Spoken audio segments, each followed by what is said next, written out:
Hello friends, आप सभी का स्वागत है आपके अपने YouTube channel GK the knowledge में। इसमें हम आज बात करेंगे साइंस की। साइंस में सबसे पहले हम बात करते हैं बायोलॉजी की। साइंस तीन प्रकार की होती है: chemistry, physics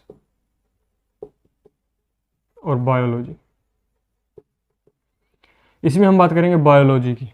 third part biology बहुत ही इंटरेस्टिंग टॉपिक है तो तीनों ही इंटरेस्टिंग, लेकिन ये बहुत ज़्यादा इंटरेस्टिंग है और बच्चे इसको पढ़ते भी ज़्यादा हैं। तो फिजिक्स और केमिस्ट्री में हम बात करें तो इसमें हम नॉन लिविंग थिंग्स के बारे में पढ़ेंगे, नॉन लिविंग थिंग्स। और इसमें हम पढ़ेंगे लिविंग थिंग्स। जितनी भी लिविंग थिंग्स हैं, सजीव वस्तुएं जिनमें जीवन पाया जाता है, उन सभी के बारे में अध्ययन करेंगे। और बायोलॉजी जो है, बायोलॉजी ये दो शब्दों के मेल से बना है। बायो मतलब जीव और लॉजी का मतलब अध्ययन, मतलब सभी जीवों का अध्ययन, सभी सजीव वस्तुओं का अध्ययन बायोलॉजी कहलाता है। सभी सजीव वस्तुओं का अध्ययन ही बायोलॉजी कहलाता है। इसमें जो बायोलॉजी जो शब्द था वो लमार्क और टर्वीरेनस ने दिया था 1801 में बायोलॉजी शब्द। एक बार फिर से देख लीजिए, जो साइंस है उसके तीन पार्ट हैं: केमिस्ट्री, फिजिक्स, बायो। उसमें सबसे पहले हम बात करेंगे बायोलॉजी की, जिसमें लिविंग थिंग्स के बारे में अध्ययन किया जाता है। जीव और अध्ययन ये दो शब्दों से मिलकर बना है बायोलॉजी, जीव और अध्ययन, जिसमें सजीव वस्तुओं का अध्ययन किया जाता है। ये जो शब्द दिया था ये लैमार्क और टर्वीरेनस ने दिया था 1801 में। ठीक है, इसके बाद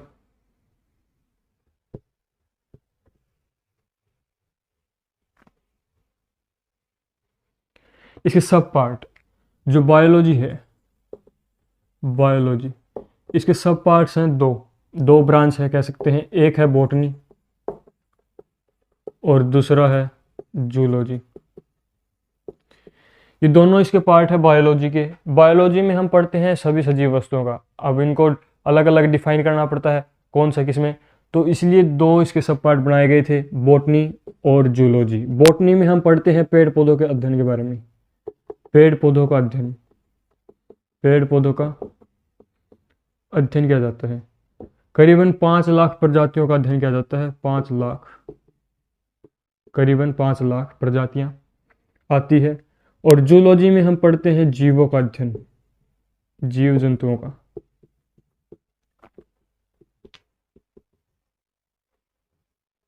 जीव जंतु यानी आप, हम, मनुष्य, जो कह सकते हैं जानवर जितने भी हैं, समुद्री जीव, ये सभी जूलॉजी में आता है। जू मतलब चिड़ियाघर होता है। चिड़ियाघर में सभी प्रकार के जानवर पाए जाते हैं, प्राणी पाए जाते हैं। और लॉजी जिसका मतलब होता है अध्ययन। तो जीव जंतुओं का अध्ययन जूलॉजी है। और इसमें करीबन 20 लाख प्रजातियों के बारे में पढ़ा जाता है। 20 लाख करीबन, अप्रॉक्स कम ज़्यादा हो सकते हैं। इसके बाद बात करें तो जो बॉटनी है उसके पिता कौन है, इसके जनक कौन है बॉटनी के, तो father of botany, father of botany कौन है? थियोफ्रेस्टस।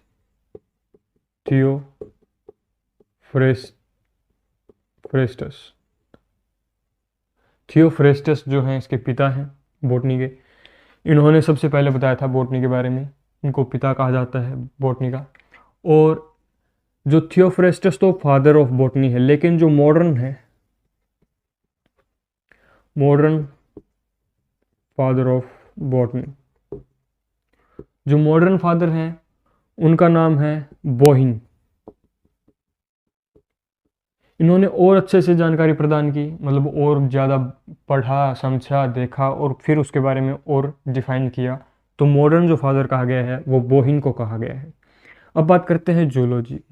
जूलॉजी के जो पिता हैं वो अरस्तु हैं। अरस्तु को जूलॉजी का पिता कहा गया है, फादर कहा गया है। और जो आधुनिक पिता हैं, मॉडर्न, अगर हम बात करें मॉडर्न की अगर हम बात करते हैं तो वो है कार्लिनियस।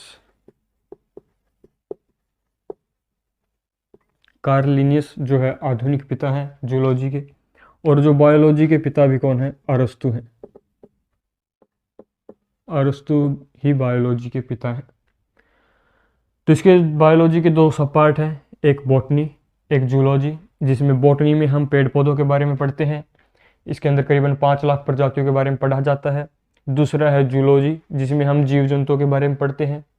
इसके जो फादर हैं जूलॉजी के वो अरस्तु हैं। कार्ल लिनियस जो है आधुनिक है, इन्होंने और अधिक जानकारी प्रदान की नए समय में, आधुनिक समय में। और क्योंकि जो साइंस है उसके अंदर एक्सपेरिमेंट होते रहते हैं, पता लगता रहता है, अध्ययन किया जाता है बार बार हर थ्योरी का, हर कंसेप्ट का। उसके बाद बात करते हैं कि एक जीव का निर्माण कैसे होता है। कि हमने पढ़ तो लिया सभी सजीवों का अध्ययन हम करते हैं, तो एक जीव बनता कैसे है। तो जीवों का निर्माण, जीवों का निर्माण, जीवों का निर्माण कैसे होता है? पहले तो आता है एक सेल, सेल बनेगा, सेल से बनेगा फिर टिश्यू, टिश्यू से बनेगा फिर ऑर्गन, ऑर्गन से आएगा ऑर्गन सिस्टम, और ऑर्गन सिस्टम से बनेगा ऑर्गेनिज्म। ये प्रोसेस होती है एक जीव बनने की, यही होती है कि और सेल मतलब कोशिका, उत्तक, उत्तक से बनेगा अंग, अंग से बनेगा अंग तंत्र, और अंग तंत्र से बनेगा जीव। ठीक है। जिस प्रकार हम एक गाड़ी है उसको बनाते हैं, उसके लिए सबसे पहले क्या होगा, हम जो मटेरियल होगा आयरन या स्टील जो भी जिसका यूज़ होगा उसको इकट्ठा करेंगे, फिर टायर बनाएंगे अलग से, इंजन बनाएंगे, लाइट बनाएंगे, सीट बनाएंगे, उसको कवर अप करेंगे, हैंडल, स्टीयरिंग, ये सब बनाएंगे और फिर एक उसको तैयार कर देंगे। इसी प्रकार जिस प्रकार एक गाड़ी की प्रोसेस होती है उसी प्रकार सेल बनाया जाता है। जिस प्रकार एक बीज हो गया, बीज को हम बोएंगे मिट्टी में, पहले मिट्टी को उखाड़ेंगे, उसको नरम करेंगे, ऊपर से सतह को खोदेंगे उसको थोड़ा, फिर उसके अंदर पानी, खाद, बीज और सब कुछ डालेंगे, फिर वो धीरे धीरे ग्रोथ करेगा। इस प्रकार वो क्या बनेगा, एक पेड़ बनेगा, फल देगा। तो इसी प्रकार जीव होता है, उस पहले सेल होता है, फिर उसका टिश्यू बनेगा।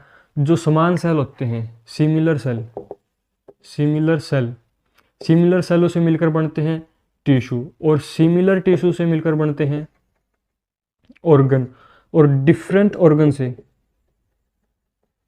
डिफरेंट ऑर्गन से बनते हैं ऑर्गन सिस्टम, और डिफरेंट ऑर्गन सिस्टम से बनते हैं ऑर्गेनिज्म, जीव। मतलब जो सेल है समान सेलों से बनेगा उत्तक, और जो समान उत्तकों से बनेगा ऑर्गन, और अलग अलग ऑर्गन से बनेगा ऑर्गन तंत्र, ये अंग तंत्र, और अलग अलग अंग तंत्र से बनता है ऑर्गेनिज्म। ये प्रोसेस होती है एक जीव बनने की। इसमें हम बात करेंगे सेल। जो सेल है उसमें कोशिकाओं का अध्ययन किया जाता है, सेल मैंने कोशिका, और इसमें इसका जो अध्ययन किया जाता है वो साइटोलॉजी में किया जाता है, साइटोलॉजी। इसमें हम साइटोलॉजी का अध्ययन करते हैं, साइटोलॉजी में सेल का अध्ययन किया जाता है। साइटोलॉजी के बाद आता है टिश्यू, हिस्टोलॉजी, हिस्टोलॉजी, हिस्टोलॉजी में हम पढ़ते हैं टिश्यू के बारे में। ऑर्गेनोलॉजी, ऑर्गन्स के बारे में, ऑर्गेनोलॉजी, ऑर्गेनोलॉजी में ऑर्गन के बारे में पढ़ा जाता है। ऑर्गन सिस्टम अलग अलग होते हैं, उसके अलग अलग अध्ययन होते हैं उनके। और ऑर्गेनिज्म होते हैं दो प्रकार के, एक तो होता है एनाटॉमी और एक होता है मॉर्फोलॉजी। एनाटॉमी और मॉर्फोलॉजी ये दो प्रकार के होते हैं ऑर्गेनिज्म। एनाटॉमी होता है इंटरनल स्ट्रक्चर के बारे में, इंटरनल स्ट्रक्चर के बारे में, और इसमें हम बात करते हैं जो आउटर स्ट्रक्चर। एनाटॉमी में आंतरिक अध्ययन किया जाता है जीवों के अंदर के बारे में, इंटरनल स्ट्रक्चर के बारे में। और मॉर्फोलॉजी होता है जिसके अंदर हम बाहरी अध्ययन करते हैं, जिसके आउटर बाहरी साइड जो जीव होते हैं उनके बाहरी अध्ययन। जो साइटोलॉजी है, साइटोलॉजी के पिता किसे कहा गया है, father of cytology, father of cytology कहा गया है रॉबर्ट हुक ने, रॉबर्ट हुक। जो पिता हैं। अगर हम बात करें मॉडर्न की बात करें तो मॉडर्न पिता कौन है? वो है स्वानसन। ये तो थे जो साइटोलॉजी के पिता है, सेल के पिता, जिन्होंने सेल का पता लगाया, बताया, और जो आधुनिक थे वो स्वानसन थे। लेकिन जो भारतीय हैं, इसमें भारतीय पिता किसे कहा जाता है? सेलों का भारतीय पिता, तो वो है A.K. शर्मा। A.K. शर्मा को कहा जाता है। उसके बाद बात करते हैं टिश्यू हिस्टोलॉजी में ऊतकों का अध्ययन किया जाता है, और उसके जो पिता है मैलपीगी के बारे में पढ़ा जाता है। तो ये था जीवों का निर्माण, कि एक जीव किस प्रकार बनता है और उनका अध्ययन किसके अंतर्गत किया जाता है और उनके पिता कौन थे। ठीक है, उसके बाद बात करते हैं कि जैव प्रक्रम क्या होता है, लाइफ प्रोसेस।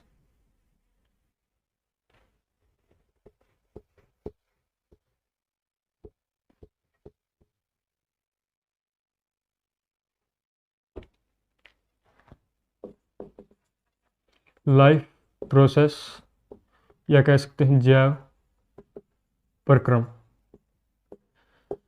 लाइफ प्रोसेस वो होती है जो हमें जीवित रहने के लिए जिन चीज़ों की आवश्यकता होती है, उसे जैव प्रक्रम कहा जाता है।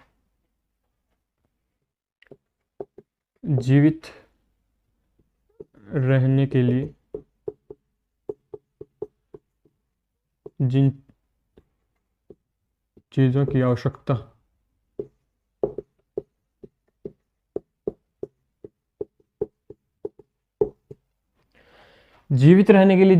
आवश्यकता होती है उसको लाइफ प्रोसेस कहा जाता है, जैव प्रक्रम कहा जाता है। ठीक है, लाइफ प्रोसेस ये 4 प्रकार के होते हैं। पहला तो होता है पोषण, दूसरा होता है श्वसन, तीसरा होता है वहन, और चौथा होता है उत्सर्जन। जो जैव प्रक्रम हो 4 प्रकार है, 4 होते हैं, 4 वर्ग होते हैं जीव के, कि पोषण, श्वसन, वहन और उत्सर्जन। इन चारों के बारे में हम पढ़ते हैं। जो पोषण का जो पढ़ा जाता है, वो पोषण को हम पढ़ते हैं डाइजेस्टिव सिस्टम में। श्वसन को पढ़ते हैं हम रेस्पिरेटरी सिस्टम में। वहन मतलब ट्रांसपोर्टेशन, मतलब खून का संचारण, वो होता है ब्लड सर्कुलेटरी सिस्टम में। और उत्सर्जन मतलब जो हमने खाया पिया है, जो वेस्टेज है, उसको बाहर निकालना, एक्सक्रीटरी सिस्टम, इसके अंतर्गत हम पढ़ते हैं। तो ये था जो बेसिक इंट्रो बायोलॉजी का, कि बायोलॉजी के 2 सब पार्ट होते हैं, बॉटनी, जूलॉजी। उसके बाद किस प्रकार एक जीव बनता है, और जीव के बाद जो लाइफ प्रोसेस है, जो हमें क्या क्या जीवित रहने के लिए क्या चीज़ें आवश्यक है, उनके बारे में हमने पढ़ा। तो कल हम पढ़ेंगे हमारा जो डाइजेस्टिव सिस्टम है, हर एक सिस्टम के बारे में लाइन वाइज करते जाएंगे। तो आज की वीडियो में इतना ही, फिर मिलेंगे एक और नई वीडियो के साथ।